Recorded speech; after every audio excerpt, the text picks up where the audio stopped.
कहानी संघर्ष से समर्पण तक। कंचन नगर में एक गरीब ज्योतिषाचार्य रहते थे, पंडित वैभव शास्त्री। वे कर्मकांडी ब्राह्मण थे और अपनी जीविका पूर्ण रूप से पूजा पाठ, ग्रह नक्षत्र की गणना और यजमानों से मिलने वाले दान दक्षिणा पर निर्भर करते थे।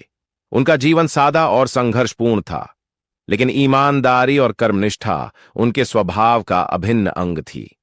पंडित वैभव शास्त्री की मां का निधन तब हो गया था जब वे मात्र 9 वर्ष के थे और चौथी कक्षा में पढ़ते थे। उनकी परवरिश के लिए केवल एक ही सहारा था, उनके पिता पंडित रामस्वरूप जी, जो स्वयं एक प्रतिष्ठित ज्योतिषाचार्य थे और राज दरबार में अपनी सेवा देते थे। पत्नी की असामयिक मृत्यु के बाद उन्होंने दूसरा विवाह करने से साफ इनकार कर दिया। लोगों के समझाने, दबाव डालने और बार बार सुझाव देने के बावजूद पंडित रामस्वरूप जी का जवाब हमेशा एक ही होता। मैंने ऐसे बहुत से घर देखे हैं जहां दूसरी पत्नी ने पहली पत्नी के बच्चों को स्वीकार नहीं किया। मैं अपने बेटे को किसी सौतेली ममता के भरोसे नहीं छोड़ सकता।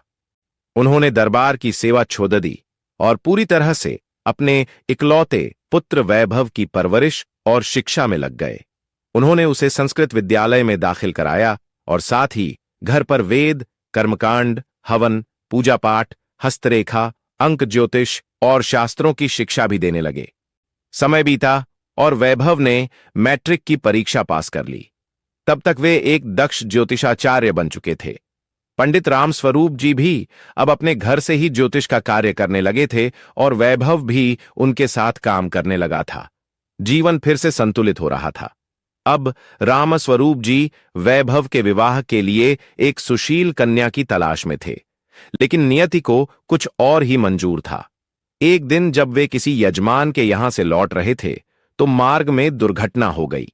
पड्डेडिड होशियों ने उन्हें तत्काल अस्पताल पहुंचाया, लेकिन उनकी स्थिति गंभीर थी।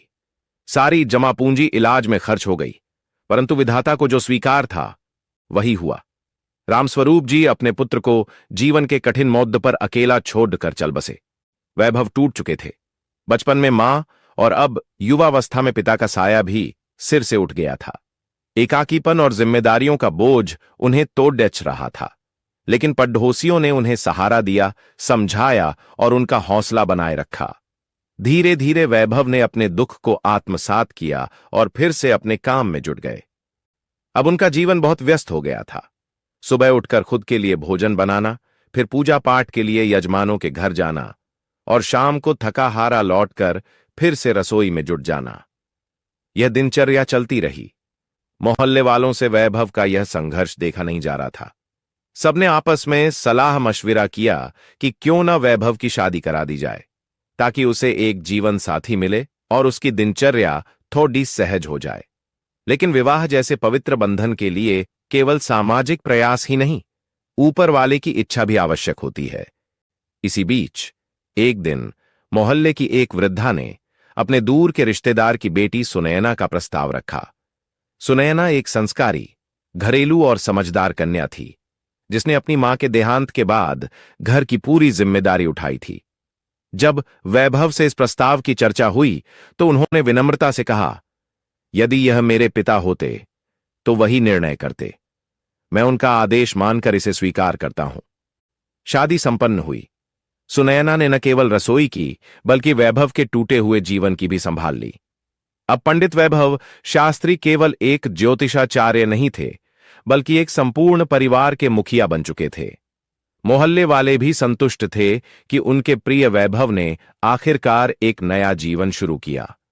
इस तरह एक संघर्षशील पुत्र ने अपने पिता के आदर्शों को जीते हुए, जीवन की कठिनाइयों से जूझते हुए अपना भविष्य संवार लिया। यह कहानी है कर्तव्य, त्याग और आत्मविश्वास की, जो यह सिखाती है कि यदि मन में श्रद्धा और कर्म में निष्ठा हो तो विधाता भी रास्ते बना ही देता है। अगर आपको हमारी कहानी पसंद आई हो तो अपने मित्रों और परिवारजनों को शेयर करें तथा हमारे YouTube चैनल स्टोरी स्टूडियो 2024 को सब्सक्राइब करें। धन्यवाद।